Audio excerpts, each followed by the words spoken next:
Hey guys, welcome back to my YouTube channel. In this video I want to talk about my top 3 lenses for portrait photography, and I wanted to do this video in a while because in my previous comments and also my Instagram I got a lot of people asking me which lenses do I recommend for the SONY a6000, and I feel like this moment is a good time to talk about this because I've upgraded to another lens, and also I had an experience to also shoot with a new lens the other day. So I thought about doing this video and also help you with this video to also help you to find the right lenses when you're, for example, starting out into portrait photography. Because I know it's hard when you start out. There are so many lenses out there and you have no clue about which one should you buy. And I've been into portrait photography now for around 1.5 years, so I have a bit of experience with lenses and I know which lens is kind of good for portrait photography and which one you should rather do and get for something else. So I hope you enjoy it. And the first lens I want to talk about, and this lens I've been using 1.5 weeks ago, is the Sigma 60mm 1.4. The cool thing about the Sigma 60mm 1.4 is that it's a wide angle lens and it also has a focal length of 60 millimeters. So when you're, for example, into vlogging or when you want to record video, this lens is very good. And I also like the sharpness of this lens, because when I was shooting with Khan, my good friend, with this lens, each photo we took was incredibly sharp. And this is the first lens I would choose if I would go into filmmaking because of this incredible sharpness, and also that you can get so much onto your picture.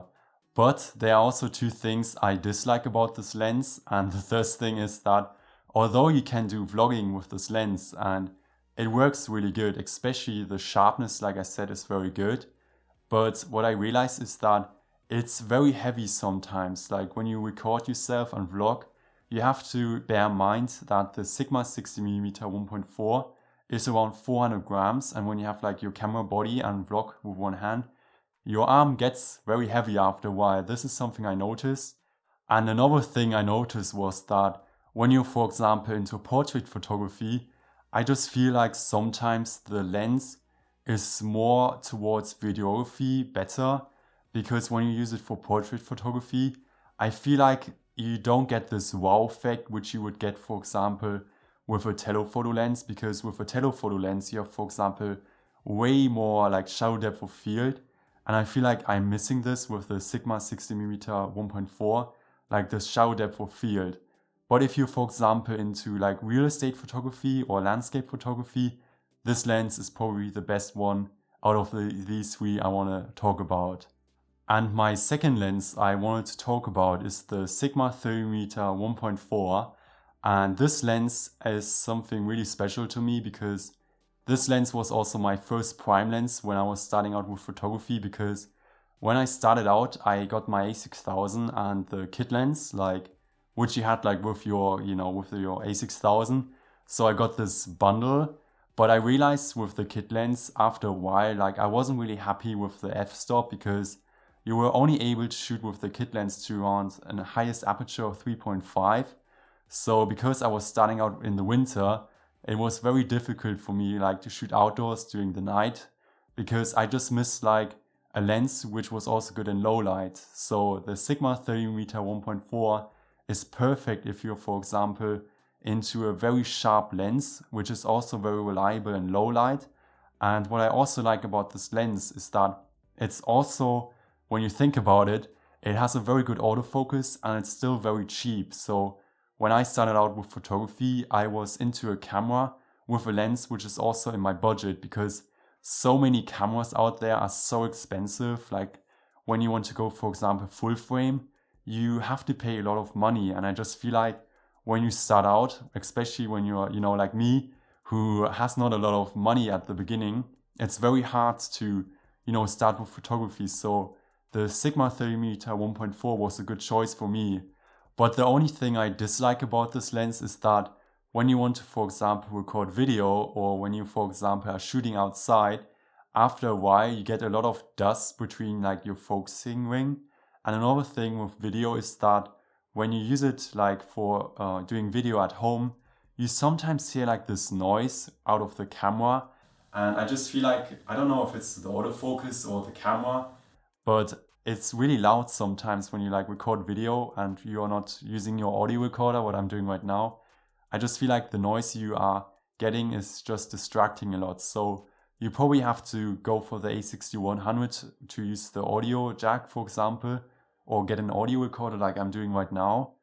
But still, it's a very good lens if you're just starting out, because it's very sharp and the autofocus is incredibly good for that price. And I have to say, like, although it has some disadvantages, the advantages of this lens are way more better than, and I can definitely say these little disadvantages don't make a big difference when you're like in photography. The final lens I want to talk about is the 85mm 1.8. And this lens was my second prime lens I got for photography. And I got this lens because it's a bokeh master.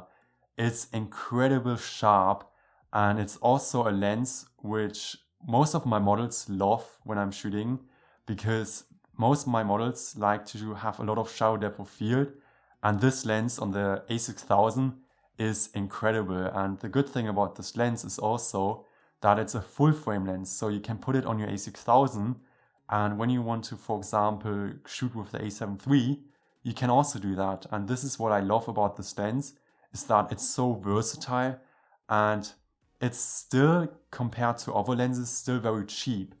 For example, when you compare it to the G Master lens, the 85mm G Master lens, it's almost half or even less than half the price, and it's almost the same, and it's still very reliable.